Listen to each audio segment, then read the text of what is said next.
Abertura fundo azul. Linha branca horizontal se divide em duas e forma um quadrado que logo se desfaz. Círculo se divide horizontalmente em outros coloridos e se desfazem. No centro do círculo branco, repórter Justiça. Sequência de imagens de geração de energia eólica e solar. Uma ideia, um conceito, uma tendência. A economia circular já faz parte da realidade de milhares de empresas do mundo. É uma forma sustentável de produção e consumo, que tem como base o reaproveitamento inteligente dos recursos durante todo o processo produtivo. Economia circular é uma modalidade econômica. Lucas Maciel, diretor de Novas Economias, Ministério da Indústria. E ambientais. É uma abordagem que se propõe a reduzir, a reutilizar, a reciclar e a regenerar a natureza. A gente já conhece uma máxima há algum tempo de que na natureza Pedro Prata, oficial de políticas públicas da Fundação Ellen MacArthur. Uma economia que descarta muito e transforma pouco. A economia circular parte dessa mudança de paradigma do que deve ser a nossa economia. Com uma economia mundialmente linear, baseada na extração, na transformação, no consumo e no descarte de produtos, o saldo com o meio ambiente, além de negativo, é também irreversível. Pedro garante que os prejuízos, como o esgotamento de recursos naturais, o aumento da poluição e o descarte incorreto do lixo, podem custar caro para o planeta. É uma economia que basicamente Pedro Prata, oficial de políticas públicas da Fundação Ellen MacArthur. Que a gente tenha bens para viver e com qualidade de vida, mas que parte de uma lógica de que é natural descartar as coisas no planeta, né? Só que o planeta não funciona assim. O planeta ele não recebe nada de fora, não descarta nada para o universo. O planeta ele existe a partir do que ele já tem. Então, a ideia de economia circular é como que a gente aplica no processo econômico a lógica que o planeta já tem. Ou seja, reequilibrar os sistemas e mudar o que foi traçado até agora. Diferente da economia linear, a circular tem por base 3 princípios: eliminar qualquer tipo de resíduo e poluição, circular materiais e produtos o máximo de vezes possível e regenerar a natureza, devolvendo tudo o que ela nos dá. Se estima que 45% das emissões de gases de efeito estufa resultem do modo linear de produção. Lucas Maciel, diretor de Novas Economias, Ministério da Indústria. Muito forte de recursos da natureza e a emissão de uma grande quantidade de poluentes, né? Se a gente mudar a forma como os bens são produzidos e inserir uma lógica mais circular, a gente vai ter uma menor pegada de carbono, uma menor produção de gases de efeito estufa, o que é bom para o planeta. A proposta de uma nova narrativa de negócio traz desafios e oportunidades. No Distrito Federal, essa fábrica é uma das responsáveis por engarrafar o refrigerante mais conhecido do mundo.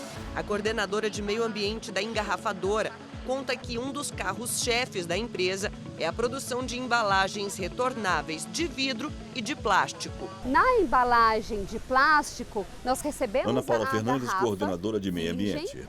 Fazemos o invase da nossa bebida e enviamos para o mercado e do mercado chega até a mesa do consumidor. Após isso, após ali a garrafa vazia, ela retorna para a nossa fábrica, ela não vai para o meio ambiente. Isso tanto o vidro quanto a garrafa de plástico. Para a gente entender um pouquinho sobre o processo das garrafas Teodoros PETs, da Guatinga essa daqui DF. que eu estou segurando está em perfeitas condições para receber o líquido e ir para o mercado. Já essas aqui passaram por uma inspeção e elas já não estão mais aptas, né, Ana, para retornarem para o mercado. Por quê? Exatamente, Renata. Ana Paula Fernandes, coordenadora de meio ambiente. No recebimento da nossa embalagem, invasamos com a bebida, vai para o mercado e essa garrafa, como ela é retornável, ela tem a possibilidade de retornar de 20 a 30 vezes. Então ela tem esse processo de retorno. Quando a garrafa não está mais apta, ou seja, quando ela está desse jeito, né, arranhada, ou com algum líquido estranho dentro dela, ou com algo que passado pelos nossos inspetores de qualidade seja reprovado, precisamos alocá-las dentro de uma caixa e assim fazer o enfardamento para ir para a reciclagem. Assim na economia circular nada se perde. Todas elas passam por um rigoroso processo de inspeção, limpeza e sanitização.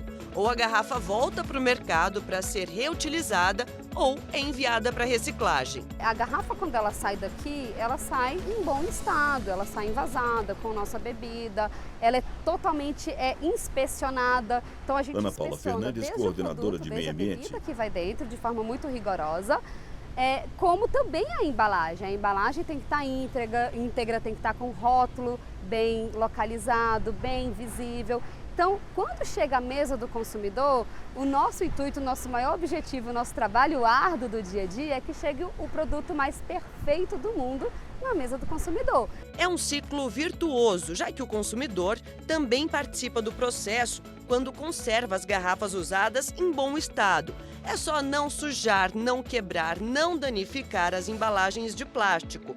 Pequenas atitudes que geram grandes resultados. Cuidar do meio ambiente, cuidar dos nossos recursos naturais é ter a certeza de que daqui a 20, 30, 50, 100 anos a gente vai ter essa matéria-prima, a gente vai ter o nosso negócio e a gente vai ter também um mundo melhor para se viver, né? Então a gente tem essa total consciência de que a perenidade dos recursos do meio ambiente faz parte da perenidade do nosso negócio. Imagens do interior da fábrica de reaproveitamento de garrafas plásticas. Também conversamos com o diretor de sustentabilidade da marca. Rodrigo conta que a empresa tem uma meta global de reduzir até 2030 25% do total de emissões de gases de efeito estufa que a companhia gera. Quando a gente fala de reduzir 25% até 2030, Rodrigo Brito, diretor de sustentabilidade. Aos números dos resultados de 2015.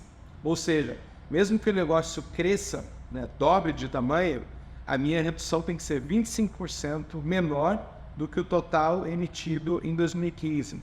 Então isso é um esforço muito grande e em várias frentes. A proposta faz parte do plano Mundo Sem Resíduos. Por ser uma das maiores produtoras de plástico do mundo, se o compromisso for mantido, o resultado pode gerar grandes avanços. Quando a gente aumenta a retornáveis, quando a gente aumenta a coleta, quando a gente aumenta o conteúdo Rodrigo Brito, reciclado diretor de das embalagens, sustentabilidade. a gente também está contribuindo para a redução dessas emissões, está contribuindo para essa meta. Porque reciclar um material, uma embalagem, ou usar uma embalagem retornável, emite menos emissões do que você produzir novas embalagens a partir de insumos virgens. Um movimento forte em que empresas já entendem que apenas a reciclagem não é o suficiente. E o Brasil, mesmo atrasado na agenda da economia circular, tem se esforçado para correr atrás do prejuízo. A gente sabe que consumidores, racionistas, Rodrigo Brito, diretor de colaboradores, sustentabilidade. querem produtos, querem soluções, querem empresas cada vez mais sustentáveis. E a gente vê que se antecipar, que liderar nessa transformação, investir em aumentar o volume de retornáveis, mas também investindo em toda a cadeia da reciclagem, garante com que essas embalagens sejam mais coletadas, mais recicladas e mais também comunicadas e escolhidas pelos consumidores e por toda a sociedade. Imagens do interior da fábrica com esteiro de garrafas plásticas reaproveitadas e envasadas. No próximo bloco, o repórter Justiça fala sobre a economia circular e o lixo eletrônico. A gente volta rapidinho. Vinheta de transição. No centro, em círculo branco escrito em amarelo, repórter Justiça. Vinheta de transição. No centro, em círculo branco escrito em amarelo, repórter Justiça.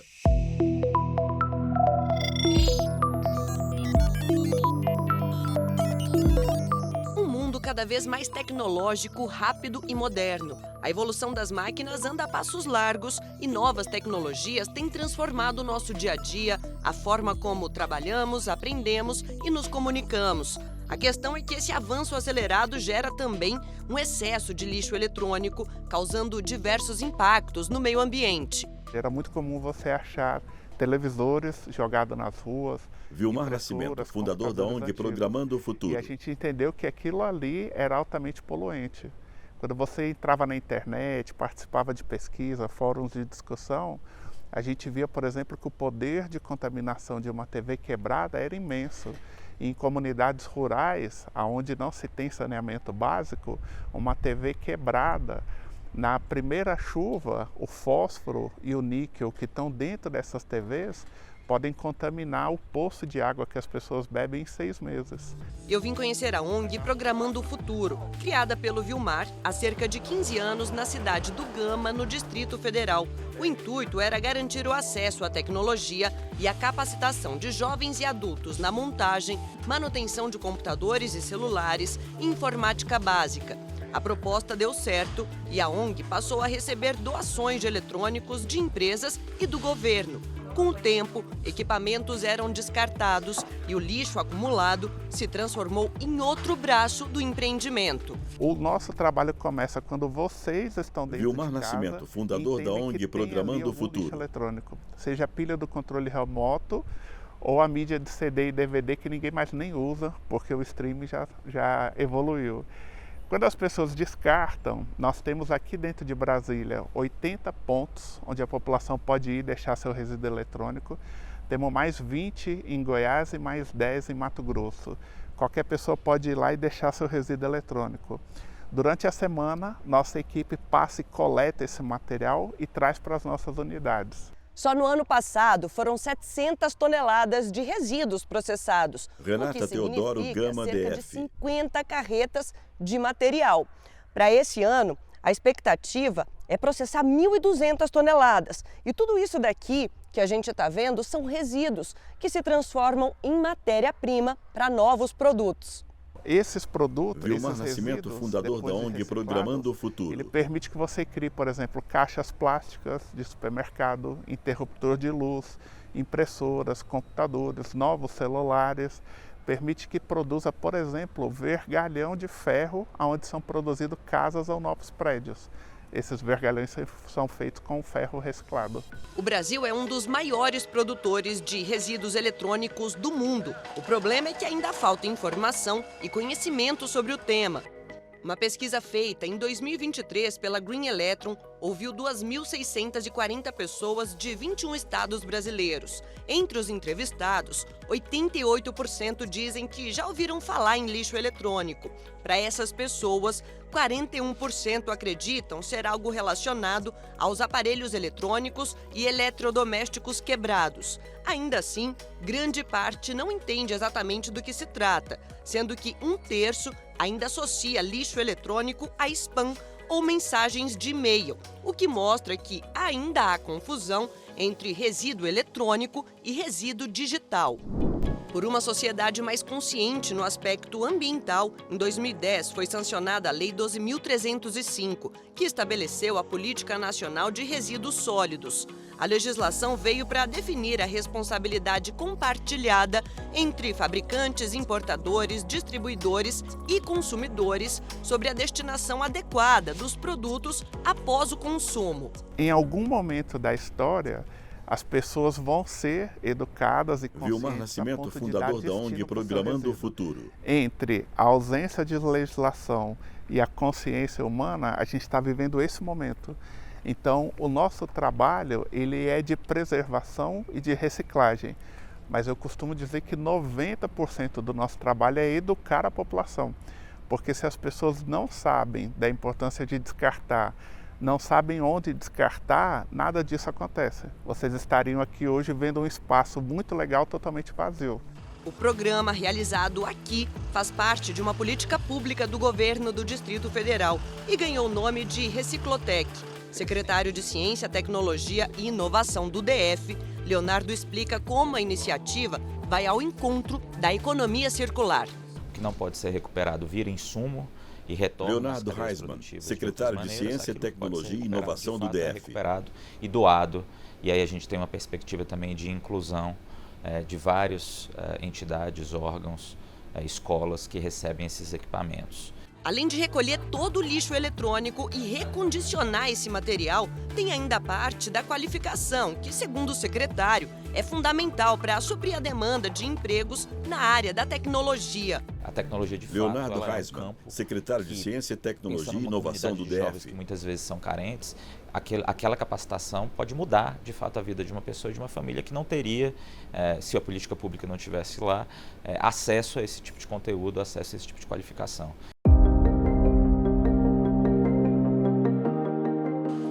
jovens formados, Jonathan é um deles. Começou a trabalhar na empresa aos 14 anos, como menor aprendiz. Depois fez um curso de informática básica e, em seguida, de manutenção de computadores. Eu praticamente era um leigo, né, na área de informática.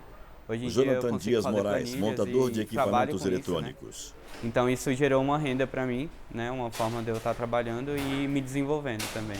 O interesse e a oportunidade deram a ele a chance de se profissionalizar ainda mais. Cresceu dentro da empresa e hoje, aos 21 anos, é responsável pela triagem e registro de todo o equipamento eletrônico que chega da rua. A gente recebe computadores, a gente recebe notebook.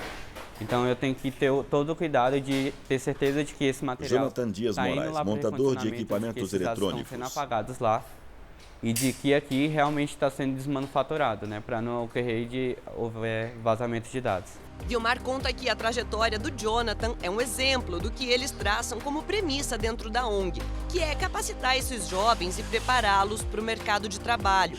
Além disso, o jovem funcionário cuida, segundo ele, de uma das áreas mais sensíveis e importantes também. É tão importante, mas tão importante, que é muito comum as pessoas verem denúncias falando de roubo Vilmar de Nascimento, cobre, fundador da comercialização ONG de Programando cobre o roubado. Futuro. Na nossa operação, a gente não entra nenhum parafuso se a gente não souber a origem. Cada equipamento que chega aqui, ele tem uma origem do doador, ele sabe de onde veio, o dia que veio e o peso que veio. E todo esse controle é o Jonathan que é responsável. Com a vida que foi evoluindo com os anos de experiência, Jonathan sente um orgulho danado de tudo o que viveu até agora. É uma trajetória de desenvolvimento. Jonathan Dias de Moraes, evolução, montador de equipamentos tanto eletrônicos. intelectual como profissional também. E eu digo um pouco emocional também, porque aqui na Programando, por mais que seja uma ONG que, né, a gente tem esse profissionalismo, né, de cuidar bem das coisas, mas também existe esse clima familiar, a gente se entende, a gente se perdoa, a gente conversa uns com os outros, troca informações para que o trabalho de todo mundo possa crescer junto, né? E aí, agora já sabe onde e como descartar qualquer eletrônico que já esteja velho e esquecido dentro de casa, não sabe? No próprio site da Green Electron é possível verificar os pontos de descarte. Bom, eu ainda volto para mostrar outras iniciativas que fazem da economia circular a economia de um futuro melhor. É daqui a pouquinho, Vinheta não de saia daí. transição. No centro, em círculo branco escrito em amarelo, Repórter Justiça. Vinheta de transição no centro, em círculo branco escrito em amarelo, Repórter Justiça. Imagens de usinas de geração de energia eólica e solar.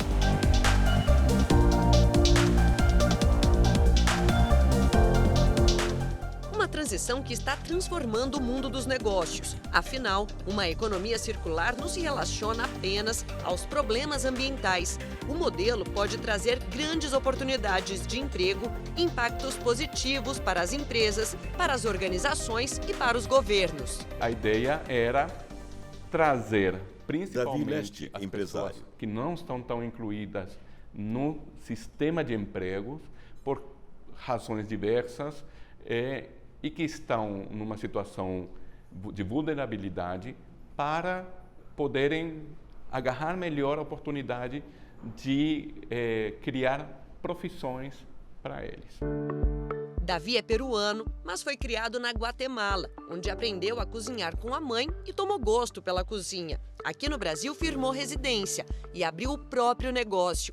Há quase 30 anos do primeiro restaurante de comida mexicana em Brasília, hoje já são 3. Só de funcionários são mais de 150.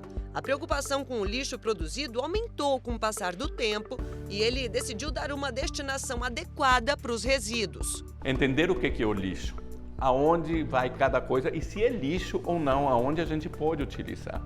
E aí veio a ideia de criar campos de compostagem. Davi Leste, empresário. Os campos de compostagem que seriam feitos aqui no Distrito Federal ou no entorno para poder ajudar aos produtores locais, porque afinal nós consumimos produção local de hortifruti, o alface, a rabanete, as leguminosas todas vêm daqui do entorno. Produzir para não ter que trazer nada de fora. Era essa a intenção do Davi quando aderiu ao Ecozinha, instituto criado por outro empresário de Brasília, que traz exatamente o conceito de devolver à terra tudo que é tirado dela e, com isso, aumentar e criar ofertas de trabalho. Criamos uma organização que pudesse levar esse lixo, uma empresa que pudesse levar esse lixo para algum lugar onde fizessem a compostagem.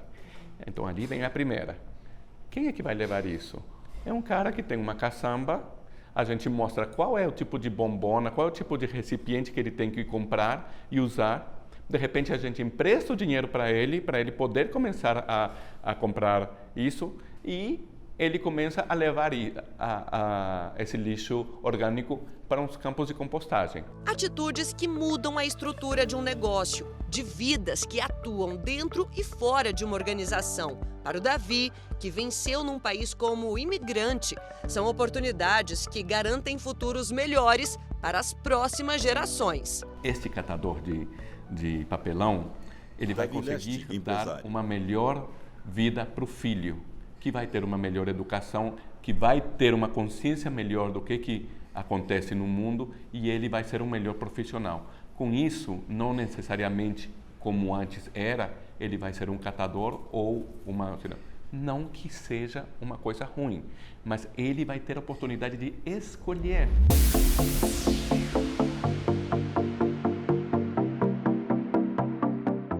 O compartilhamento ou a troca de peças usadas também promovem a sustentabilidade de um dos setores que mais polui o meio ambiente. A produção de roupas, alimentada pelo consumo, é um dos principais problemas ambientais e os brechós vieram para mudar essa realidade. Hoje, se a gente parasse de comprar roupas novas, a gente ainda ia ter milhões de roupas que a gente poderia consumir para se expressar, para renovar armário, para passar as nossas antigas para frente, enfim. Então, acho que a moda circular vem com esse propósito mesmo, de fazer a gente refletir e se colocar nesse lugar de responsável também pelas coisas que a gente consome e como que a gente se veste, né? A gente pensou com muito carinho Ana Paula todo esse Gonçalves, espaço. empresária. A gente quer que realmente as pessoas não tenham aquela visão de que para eu garimpar eu vou ter que entrar, vou ter que vasculhar a roupa até achar uma peça que eu possa gostar. Além de ser mais barato, comprar em brechó pode ser uma alternativa para uma mudança de comportamento.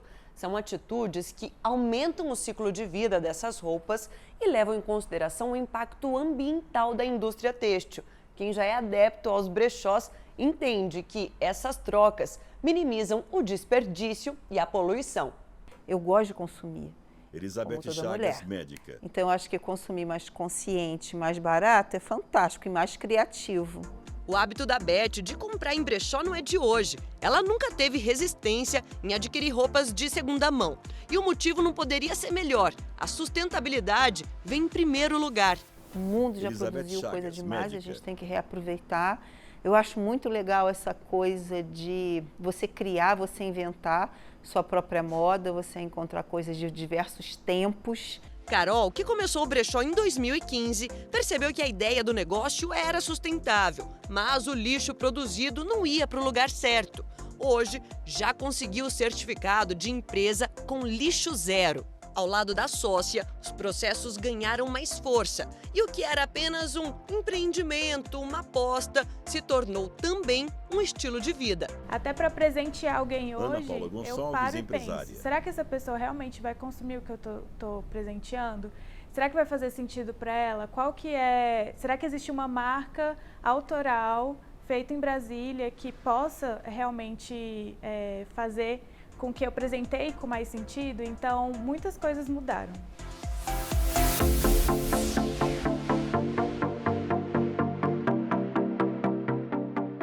E você, já se aventurou para algum brechó da sua cidade?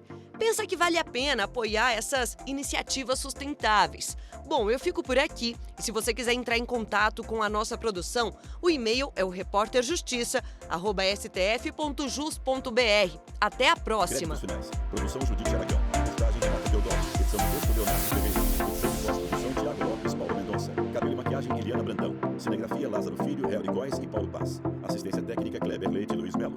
Videografismo Lucas Matias. Núcleo de programação Rosa Vazem. Núcleo técnico Fábio Guedes. Núcleo de produção de programas Flávia Soledade. Supervisão Coordenadoria de Gestão da TV e Rádio Justiça, Secretaria de Comunicação Social, STF. Realização TV Justiça 2024.